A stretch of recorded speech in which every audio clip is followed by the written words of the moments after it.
राधे राधे। भौम प्रदोष व्रत की कथा। एक नगर में एक वृद्धा रहती थी। उसका एक ही पुत्र था। वृद्धा की हनुमान जी पर गहरी आस्था थी। वह प्रत्येक मंगलवार को नियम पूर्वक व्रत रखकर हनुमान जी की आराधना किया करती थी।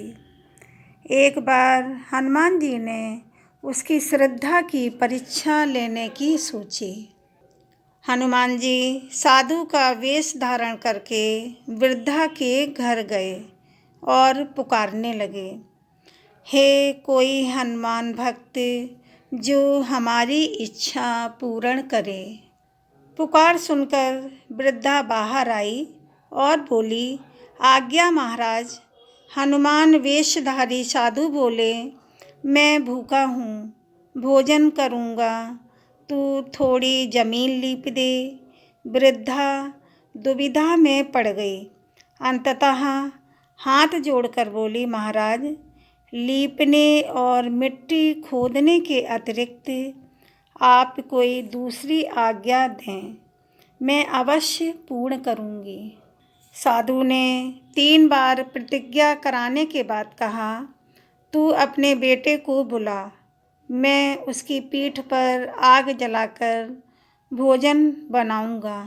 यह सुनकर वृद्धा घबरा गई, परंतु वह प्रतिज्ञाबद्ध थी। उसने अपने पुत्र को बुलाकर साधु के सुपुर्द कर दिया। वेशधारी साधु हनुमान जी ने वृद्धा के हाथों से ही उसके पुत्र को पेट के बल लिटवाया और उसकी पीठ पर आग जलवाई। आग जलाकर दुखी मन से वृद्धा अपने घर में चली गई। इधर भोजन बनाकर साधु ने वृद्धा को बुलाकर कहा, तुम अपने पुत्र को पुकारो ताकि वह भी आकर भोग लगा ले। इस पर वृद्धा बोली, उसका नाम लेकर मुझे और कष्ट ना पहुँचाओ। लेकिन जब साधु महाराज नहीं माने तो वृद्धा ने अपने पुत्र को आवाज़ लगाई। अपने पुत्र को जीवित देखकर वृद्धा को बहुत ही आश्चर्य हुआ और वह साधु के चरणों में गिर पड़ी। हनुमान जी अपने वास्तविक रूप में प्रकट हुए और वृद्धा को भक्ति का आशीर्वाद दिया।